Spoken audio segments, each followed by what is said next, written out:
You're tuning into Black and White Sports on YouTube. The no-holds-barred truth on sports. The main event starts now. I'm back. Rodrance for Black and White Sports 2. Well, we're going to talk about the XFL and USFL. And I think what many would assume to be a pretty logical step here, if either of these leagues hope long-term to survive, I said before the season even got started for either one, look, I mean, eventually somebody's going to have to look at merging these leagues. And, well, they're looking at merging these leagues. Now, question is, who keeps what name? That's going to be an interesting one. I would assume they would look at combining down teams. I don't know that. Maybe they would keep all the teams. And would they have an XFL versus USFL championship, or would it all be under the USFL or under the XFL? Question is, which one has the bigger name?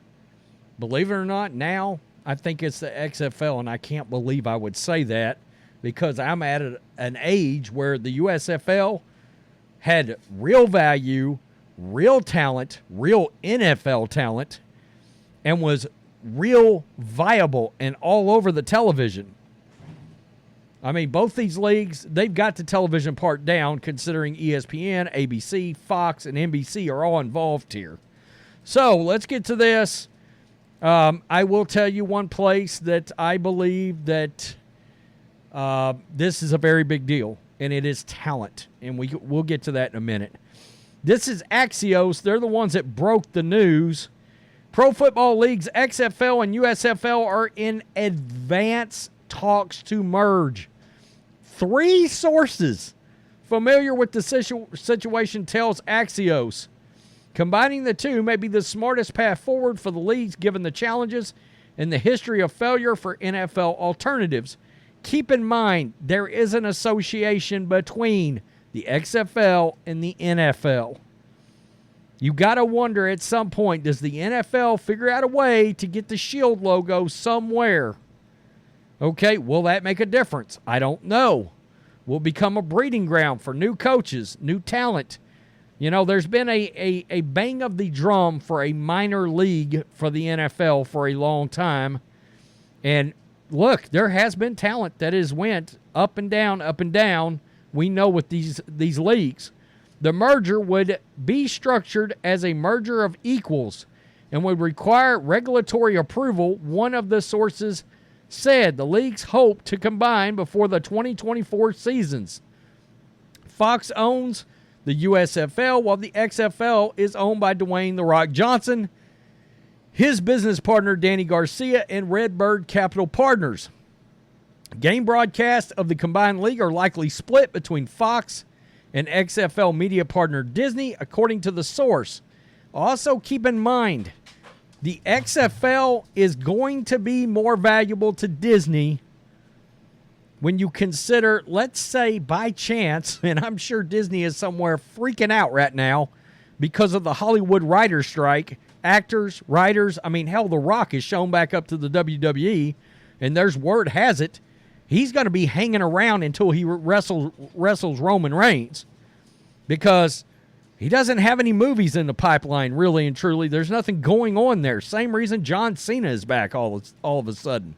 So that's something to consider here. We know they just moved all Monday Night Football games also to ABC. Why? We did a video on that. John and I did yesterday on the big channel. And it is the Hollywood strike. They're trying to make more money.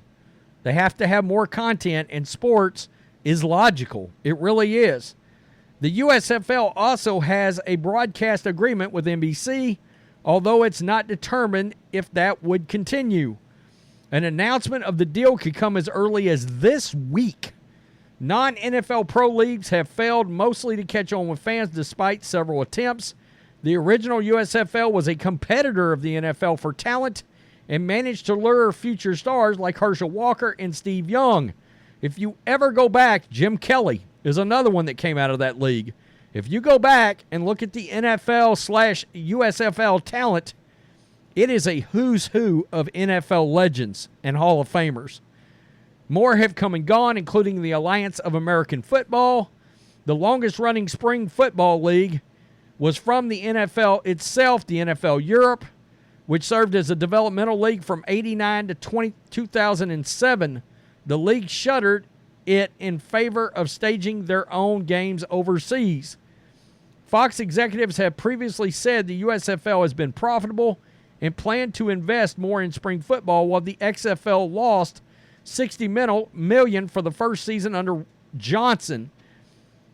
I got to be honest, I would assume that the USFL would probably keep the name there and The Rock would. I don't know. I just, because Fox is in the background there. Obviously, no matter what, we all know Fox has got much more money than does The Rock and Danny Garcia and that group, right? Fox Corp. Viewership for XFL and USFL games were meager, with each league averaging north of 600,000 viewers for each game. The USFL championship game drew 1.2 million, the XFL 1.4 million for its season ender. The original, of course, was Vince McMahon. It goes on to talk about how it was bought, etc. Fox launched the new version. All the stuff that if you're locked in on this, you pretty much already know. You know, the XFL, Danny Garcia, Rock, Redbird, they all own the XFL, and Fox Corp owns the USFL. So let's get to the part that I think would be a pretty big deal here, and that's talent. Okay? Because you've got guys that are the best in the USFL and guys that are the best in the XFL, and particularly when it comes to quarterbacks. Look, you need a bigger pool of better quarterbacks to be able to draw to. Plus, would a merger allow salaries to go up where you could attract a better quarterback, right? Somebody that maybe is more of a practice squad guy in the NFL or something like that, where you can, because these leagues are going to survive, you know, even though the defense is usually pretty good in these leagues, both of them. But it's the offense that suffers by and large, and it's quarterback play.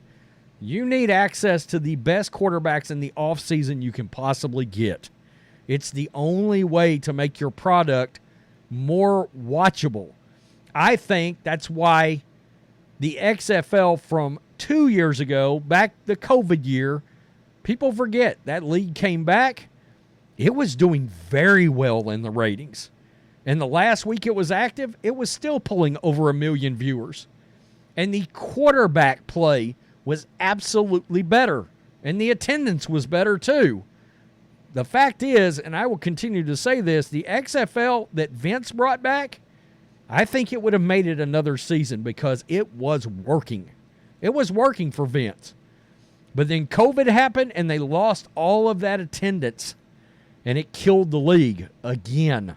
I mean, it was really bad luck for Vince McMahon, to be quite honest with you. That's another thing. You know, is there a potential somehow for the WWE/UFC to get re-involved here? Right? We know ESPN, Disney, they're a partner of the UFC right now. I don't know. I kind of doubt it. But you never know if it goes the XFL route. Could that come back around in some kind of weird way, promotionally or whatever? I don't necessarily mean from a monetary standpoint, right? Just look up, there's Vince again, yada, yada, yada. You know how it is. But talent. The best of both leagues from a talent standpoint, and you got to figure out where to put these games. And honestly, I don't know what to say. Because I thought Orlando was a slam dunk, because the Alliance of American Football drew lights out there. I thought San Antonio was a slam dunk because the Alliance of American Football drew massive attendance there. We know St. Louis works for the XFL. But Orlando didn't draw good. San Antonio didn't draw great. And some of the places that did draw good, like Houston, its attendance dropped.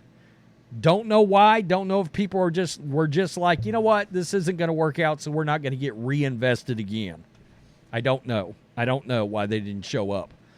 because I would have put one in Orlando, in San Antonio, and have brought it back in Houston, and it didn't work.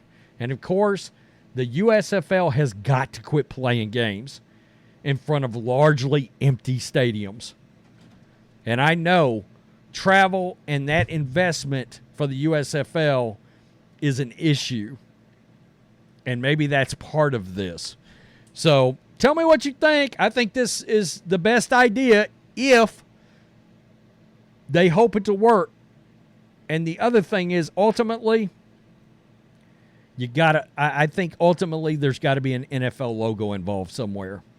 And I think that is coming. If this merger happens, eventually, may not be next season, may not be the season after, but I think within 3 to 4 years, the NFL is all up in this somehow. I do believe that. As a minor league system of some kind, a G League, in other words. That G League, that has worked out for the NBA better than the WNBA has. And I'm not sure it's even close, frankly. I mean, the fans are kind of rabid for some of those G League games. Tell me what you think. And they draw fairly decent ratings on ESPN. Most of the time, outdrawing the WNBA.